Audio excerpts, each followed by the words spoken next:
All right, thanks for joining us. So we all love soccer here in the Valley, and I'm thinking right now, what better way to kick this show off than talking about a little VMS boys soccer? The Gore Rangers have been on a roll lately as they've won their last 4 games straight, which started with a win at home over Roaring Fork, and most recently they played Gunnison where they picked up a 4-1 victory. Many of the schools they played in this stretch have been high-caliber opponents such as 3A school Crested Butte and 4A Summit High. We talked with head coach Kevin Ives and his team last week, and they're excited with how their team is competing. We continually talk about getting off to quick starts. The boys have done a tremendous job there, not falling behind early. We jumped out on Summit 2-0, but again, they're a really quality 4A team, so we know they're going to come back punching. There definitely were a couple things defensively, I think as a unit, we can continue to clean up. And it's not just the back line defensively, it's how all 11 guys defend together. So that's something we're going to continue to work on, but just really pleased with how the team's playing, staying collectively together. And yeah, it was just a great team win top to bottom. And Drew, with that free kick today, caught everyone, with a huge awe. Like, it was such a beauty. Any thoughts on that you can contribute? I see him hit those every single day in practice, so it's not a surprise to me. He's a super talented kid, and I was just telling him on our walk over here, he's just getting better every single day. He's kind of our glue guy right now at the moment. Whatever we need him to do, he steps up. He plays huge roles defensively. When we need a little bit of spark offensively, he provides that for us as well, too. And he's just a great sound leader for us. Okay, and down a couple voices on the field today. You've been missing Jack Schwartz for 2 games now. Any update you can give us on his status? Yeah, it's just something that he's working through day by day. Unfortunately, it's kind of been a lingering issue or injury for him over the last couple months. Once we got on kind of like the right side of the winning streak, we just kind of wanted to keep developing some of our younger players, continue to give some of our players some opportunities to see what they have. We've just been fortunate enough to have some quality results that allow us to rest Jack. We're hoping he's around for Friday when we go down to Crested Butte, but again, we're just taking it day by day and seeing what the trainer's feedback is. And Jack has such a big impact on the field. In what ways do you kind of miss him? I know you have that next man up mentality, yeah. But in what ways do you kind of miss him out there on the field? Yeah, I would say Jack's like our original glue guy. He hides so many of our deficits as a team. Same thing, he really steps up defensively, kind of clouds up the midfield for the opposing team. And then when we need him offensively, he provides, a great spark for us. And that's kind of what I was alluding to, Drew stepping into that role and kind of filling that in for Jack in his absence. Okay, and you just played a Class 3A team today, a little higher than Class 2A, which y'all are used to. In what ways is it tougher matching up with an opponent like that has more depth to choose from when they're pulling their team together? Yeah, they're 4A, but yeah, no, it's all good. Learning something new today. Yeah. It's always tough. It's always a challenge. They're definitely a rivalry game for us, just being with the close proximity. But our boys relish in that challenge. We're a school of 130, 140 kids in our high school. 4A schools typically have about 1,600. So we're definitely punching a lot higher than our weight class. But just proud of the boys. They step up to the challenge. They're ready for it. And I think that's just the road we have to take if we want to be, standing come November. Okay. And your team speaks for itself, the record, the talent, etc. What do you tell to maybe a fan of another team that thinks you guys are not legit? I would just say, schedule us or come watch us play. We're small, but we got a lot of talent. We have a lot of depth. And like you said, we've had injuries, we've had illnesses, as does every team at this point. But it's just, our boys are hungry. They want to step up. We have a great group that's really close together. They fight for each other. They work for each other. And that's, as a coach, that's all I can ask for. Drew, what are your just kind of final thoughts here after that matchup with Class 4A opponent Summit? We just played a great game with our team, great team ball, and it's just having trust with our teammates that leads us to our success. Okay, and kind of walk me through that goal. You line up for that PK, what's going through your head, and then as soon as you kick it, ball goes to the back of the net. What are your thoughts? What are your emotions? Give me everything. Again, it first starts off with the trust of my teammates, of me, that gives me that confidence to take that shot. And it's really just picking a spot on the ball, picking a spot in the goal, and then just visualizing what you want to happen, and then just letting it rip, kind of hope for the best. Okay, do you kind of just get there, black out, let it rip, and then, exactly. If it's in, you're throwing your arms up in the air celebrating? Yeah, exactly. Awesome. Okay, well, talk to me about the confidence. You said confidence from your teammates. Yeah. Building you up is huge. What do they kind of say to you before you kind of take your spot there and let it rip? All they're saying is, yeah, this is all you. you got this, man. You've been doing this all practice. That's really all it is. You got this. Okay, and this game was kind of a dogfight. You guys held that 2-point margin, went up 5-3 final. But what's the most difficult part about playing a Class 4A team? They're such a bigger school. They got more depth. What do you think the most challenging part is there? I mean, with those bigger schools, it gets a lot chippier and a lot more physical. They got bigger guys, sometimes faster guys, but it's really our chemistry from our team that holds us together. I mean, every day in school, we see like each and every one of our teammates, and we talk. We're all friends, which I think may lack in those bigger schools. And we're just a really close team. Everybody likes everybody, and that kind of leads to our chemistry. So the camaraderie is just in school, on the practice field, and in games. It's always there. Yeah. Okay, what do you tell to, maybe a fan or a player from another team that says y'all aren't legit? You get bailed out by the refs, the full 9 with all the excuses. What do you tell them to convince them that you're legit, you have the talent, our record shows we're that team to beat? I mean, just look at our results and what we've been putting up against these big schools, and just come watch us play, I guess. And then we'll show you what we're really all about. Okay, and kind of dissecting this, win over Summit High, 5-3 final score. What did you really like from your team on both sides of the ball, attacking the goal and maybe defending the goal?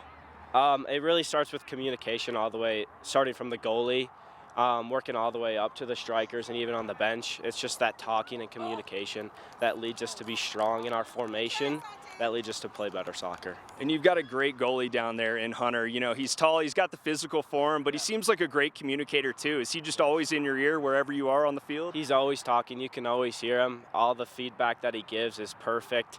It's a really good way of knowing if you're doing it well or if you're doing it wrong. And he really does that very nicely, which is great to have. Okay, and Crested Butte coming up Friday, they're a high caliber opponent. What are you going to be focused on when you take the field over there in Crested Butte before playing them? It's really just starting out hot, coming out strong. If we come out on our heels, then it's kind of hard to get back in the game, So games where we start off hot, it's really hard for the other team to kind of get a grip of it. So yeah, just coming out hot and working with our team well. Okay, and what do you kind of like about matching up with a Class 2A opponent, a higher caliber one, especially in Crested Butte?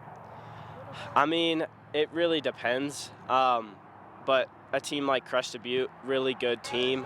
They've always kind of been good. We've had a lot of good matchups with them in the past, especially in the playoffs of last season. Bit of a shootout there, really exciting game. So I think it's just kind of focusing on just like playing with our teams and not worrying about them. Okay, and you got the better of Crested Butte last year in the playoffs. Do you think they're going to be remembering that when you take the field this Friday? 100%. That's all they're going to be thinking about, and that's all we're going to be thinking about as well. So it's going to get chippy. It's going to be a fun game. All right, Drew, anything you want to add? No, just we're a good team, and yeah, that's pretty much it. Vail Mountain School with that 5-3 win over Summit High. Joining me right now, Rutley Heineman. Rutley, what'd you like from today's game against Summit High? Kind of keeping our emotions under control. They were talking the whole game, and we stayed composed, and we got the win. And yeah, it was just a great all-around game from the team. Yeah, there was a lot of noise. I was sitting sideline right there, heard some comments, maybe some not so polite things, but how do you keep all that noise out of your head when you're in game mode like that? Kind of just go back to basics, play how we play. Kind of just, just try to keep it out of your heads. Just stay composed during the whole entire game, and we did that. And I think that's the main reason how we got the win. Okay, and getting off the field, what do you tell to like a player or maybe a fan from the other team that says you guys are not legit, like you get bailed out by the refs, dumps the whole body of excuses on you? What do you say to tell them, look at our record, we're legit? Yeah, just look at our record. I mean, last year, obviously, no fluke. We're here this year to come back and go back-to-back. It's not a fluke. We'll be back. Okay, in 5-3, there were some times in this game where, Summit was climbing back in there. How did you guys just stay focused and keep adding goals to the game? I think we, as a team, kind of just kept moving together. We stayed together as a team as we moved throughout the whole entire field. We stayed really composed on defense, and we kind of just passed the ball around and got the win. Okay, and you know Summit, they're a 4A school. Y'all are 2A. What's the most difficult part about playing, you know, a schooler in a higher division with more bodies at their school? I just think before the game going into it, they kind of just write us off. So we have to prove every single game against the bigger school that we are a legit, very good team, and we're here to stay and we're here to win. Okay, and how sweet is it when you know knock off a school with more depth on their program and roster? It's really nice. It kind of shows just how good our team is for just a small school, and just how far we can go as a team, hopefully throughout the playoffs and the season. Okay, and Drew, I had him over here a minute ago. He was telling me, you know, one thing about bigger schools are, you know, the camaraderie's not there on the soccer field that it may be in a smaller school like VMS, in the classroom, on the field at practice, or just in a game. You know, they have less opportunities for that as there's more kids walking around that high school. What do you have to say kind of in relation to that? Do you feel like, you know, the same way the camaraderie is just there in the classroom, it's on the field, and it's in the middle of a game? Yeah, I think we're all just a very tight-knit group, just as a team. And you could hear on the field, they were arguing between themselves. So that's just stuff that we don't do.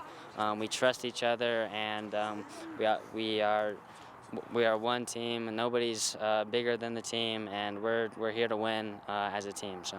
Yeah. Okay. And you got Crested Butte on the schedule. They're a high-caliber 2A opponent. What do you guys need to be thinking about ahead of that matchup?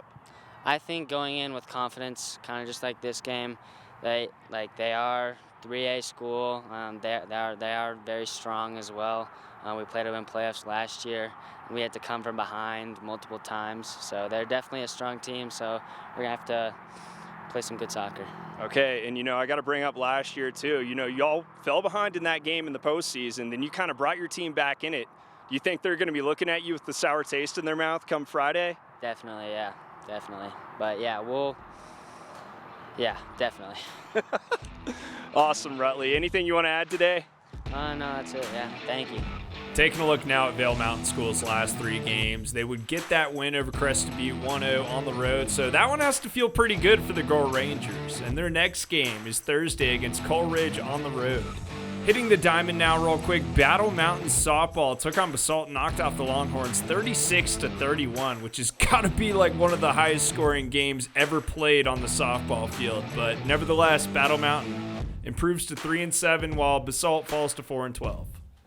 Back-to-back tough opponents in the Pac-12 for CU football as they went to work against the Heisman winner, Caleb Williams, and the 8th-ranked USC Trojans football team. Down 21-0 in the second quarter, Shadur Sanders locks onto Jimmy Horn, lets it fly, and they'll connect in the end zone for 30 yards to get the Buffs on the board. After the touchdown, Caleb Williams and the Trojans looking to answer on this drive, but he won't see Omarion Cooper, who delivers the smoke to give USC a 3rd and long, which would eventually force a punt.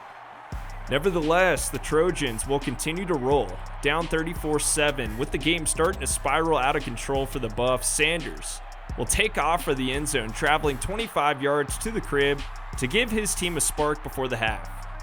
Moving over to the second half, now down 41-14, Sanders connects with the freshman Omarion Miller, who turns on the Jets and goes 75 yards to the USC 10-yard line. A penalty will set the Buffs up at the 2-yard line, and on second down, Anthony Hankerson will punch it in. Buffs down 21-41 and begin creeping back into the game. Now down 34-48.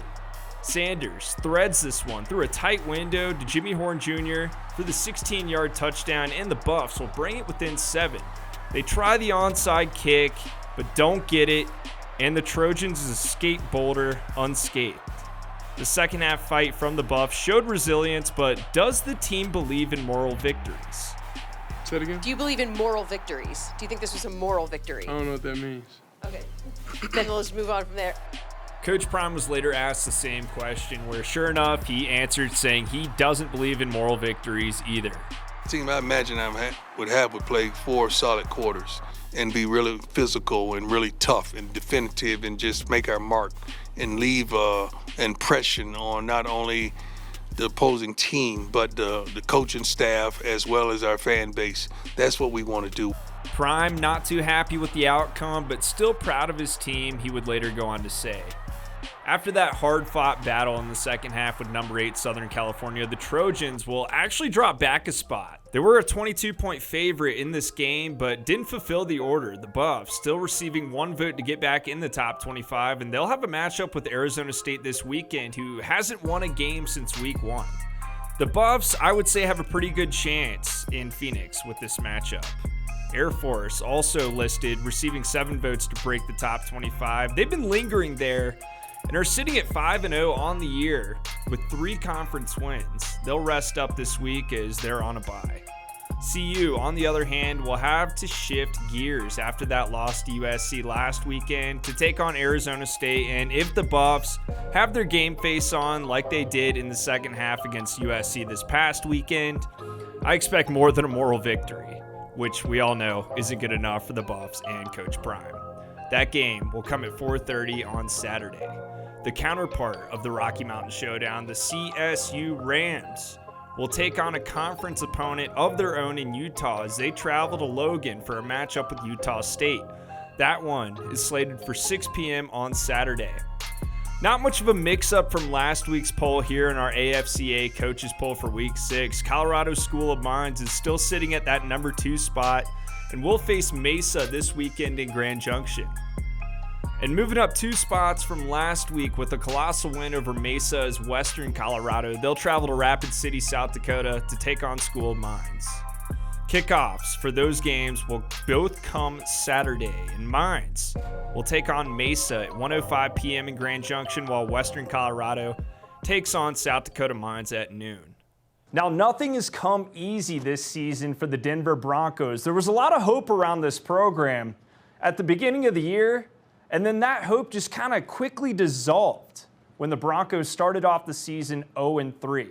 But what would happen if the 0-3 Broncos matched up with another 0-3 team in the NFL? Well, we found out this weekend when they traveled to Chicago to take on the Bears. Just a quick little recap here. Broncos score first on a touchdown catch from Jaleel McLaughlin, but the Bears from there would open up an offensive clinic in the second quarter as they put up 21 straight. Nevertheless, down 14 in the fourth quarter, the Broncos would find a way to come back and win as they put up 17 to seal the deal in Chicago. They improved to 1-3 on the season, giving Sean Payton his first win as head coach of the team. So it's been almost 4 months since the Denver Nuggets won their first NBA Finals championship as an organization. The win coming at Ball Arena in Denver had to make it all the more sweet, but now they turn their attention to a new season and what's to come in the future after a championship. Nuggets Vice President Josh Kroenke made it clear one championship isn't good enough at Nuggets Media Day on Monday. To be sitting up here for the first time in our franchise's history as defending champions is a real honor. The cool part about our summer was, on the back of that accomplishment was sitting back down with Calvin, Coach Malone, and the rest of the group to try to plan out the next few years to try to figure out another way to win again, and win multiple. So that's a new challenge we're embracing. It was a fun summer. It was a fast summer, but to be sitting up here as defending champions for the first time is just a tremendous honor. But what's a media day without your 2-star players? Nikola Jokic and Jamal Murray took the podium Monday, and they know what this season will be like before they take the court in their first game. We got a target on our back. A lot of teams are going to do everything they can, grab everybody in the organization, everybody in the league on one team to try to beat us. So we just got to keep focused and stay the course. The Nuggets season starts October 24th at home, where they'll take on the Los Angeles Lakers and have their banner ceremony from last year's accomplishments. Kind of funny how the Nuggets get to show off their championship banner against LeBron James, Anthony Davis, and the Los Angeles Lakers, who the Nuggets swept in the Western Conference Finals. Maybe this is going to make LeBron and Anthony Davis and the rest of that Lakers team hungry when they take the court to start off that 2023-2024 NBA calendar season. So we'll see come the end of the month. But make sure to continue coming back to us for all the latest sports coverage around the Valley and beyond. We'll see you next time.